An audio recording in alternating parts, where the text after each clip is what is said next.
I'm outside in the BBC Television Centre car park, and we have got some of the most amazing skateboarders in the world with us. I've also got Andy Ruffell here, a past BMX champion. Andy, welcome to Going Live. Yeah, thanks a lot, it's looking good.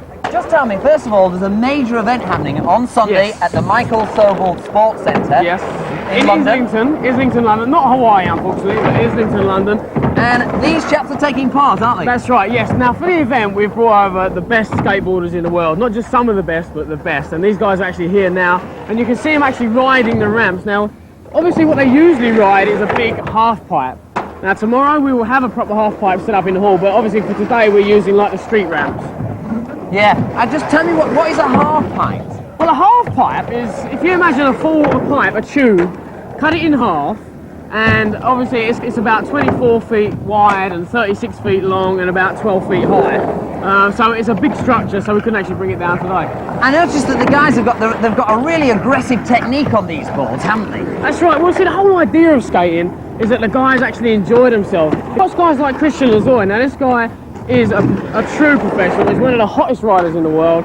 And when you watch him skate, you can see he's enjoying himself. Well, let's call Christian over, because I noticed he hit that ramp with some speed, didn't he?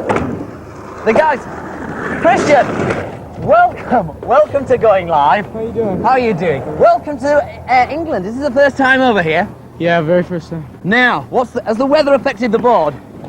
A little. It's kind of, rusty. Got to wake up and stretch a lot more than usual. Well, could you actually talk us through some of the lads on the board when they're hitting the ramp? Because we've noticed that they've really got a really aggressive attitude, haven't they? Yeah. Do we have it in this country? Do our boarders use the same sort of style? Well, what people look for in the United States is aggressive, stylish, tricks, difficulty, technicality of their tricks. Out here I haven't really seen too many English skaters yet, so I can't really say. I know a few that live back where I live now, but... I've got to say to you, I'm in this country, the skateboarding industry, it seems to have taken a bit of a dive.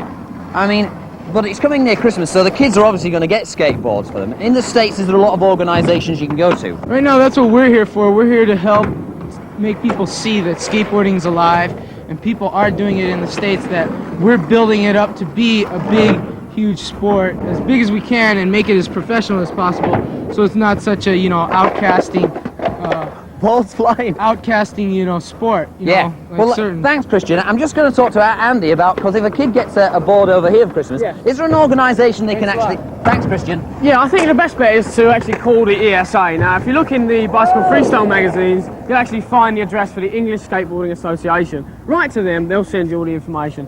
I think Christian made a very valid point there that a lot of people don't realise how popular, obviously, skateboarding is around the world, and they don't realise it's an actual sport. It's not a craze. I mean, kids actually take this very seriously indeed. Yes, I know, but there is, it's about competition, and if I was a kid and I got a board, I'd want to enter into the competition of the thing. For sure, yeah. To find out where and when these events are. That's right. Well, there is a series of competitions that's run nationwide, and the ESA will be able to tell you all the details. Well, we wish you well with that. Now, we've also got freestyle bicycling with us, haven't we? Yes, that's right. Now, this is a first, because tomorrow we have bicycle freestyle and skateboarding taking place. We have the world's best from both sides, so it's going to be very interesting. So do our lads actually stand a chance of... I think they do. Actually, I think for the first time ever, our British bicycle freestyle professionals actually stand a chance against the Americans. So this is the main attraction for the event, and we're going to see how they do. I've noticed some of the lads on these ramps. Now, this lad here, who is that? Absolutely mad. Mat Hoffman. He's the world ramps champion. Now, this guy is just insane. Now, if you look at the ramp that we've got there, it's around 9 feet high. Yes. And if you can imagine that Matt actually gets up to 10 feet out the top of that.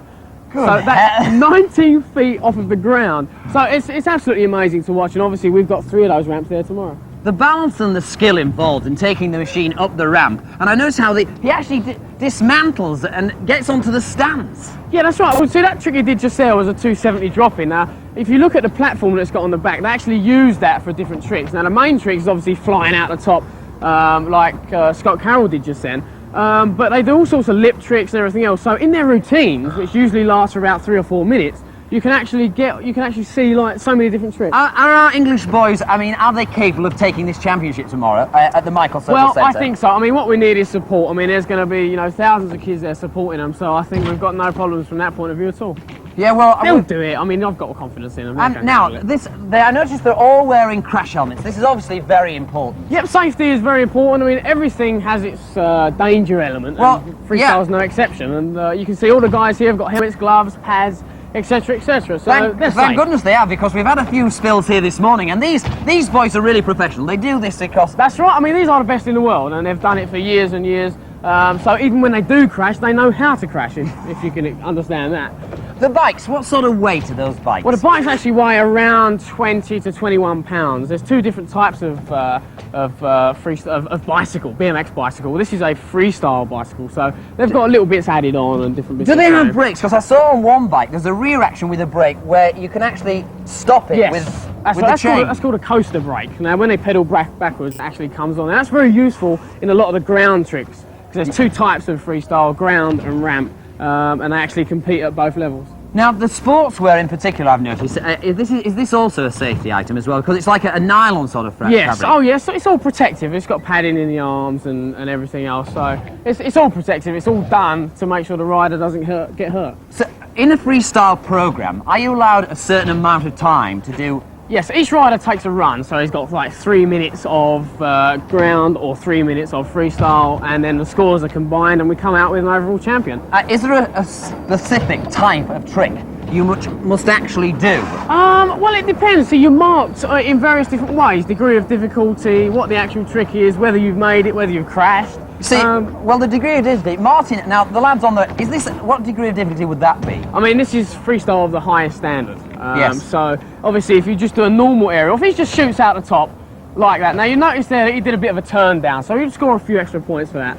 If he just went out normally, and if he did that, then he would obviously get more points. Well, we've got it's called a fishtail, by the way. Oh, is it really? Yes.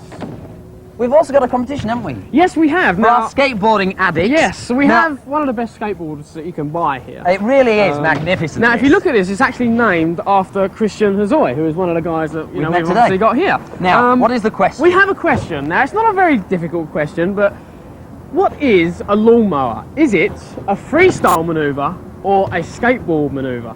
So send in the answer to that, and you could win this magnificent skateboard. I'm going to have a go at this. If you write to the Going Live... Do you think that's wise? Yeah, I'm going to try. I saw you earlier. I fell off earlier on. The Going Live address, there it is. That's not all he did. Television, London, W12 8QT. So, don't forget that. Get your answers on a postcard to us. Well, from Andy and me, and we wish you well at the Michael Sobel Centre. Yes, it's going to be a good day. Tomorrow. From me and him, we're going back to the studio with Philip and Sarah! Now, has the weather affected the board? A little. It's kind of, rusty.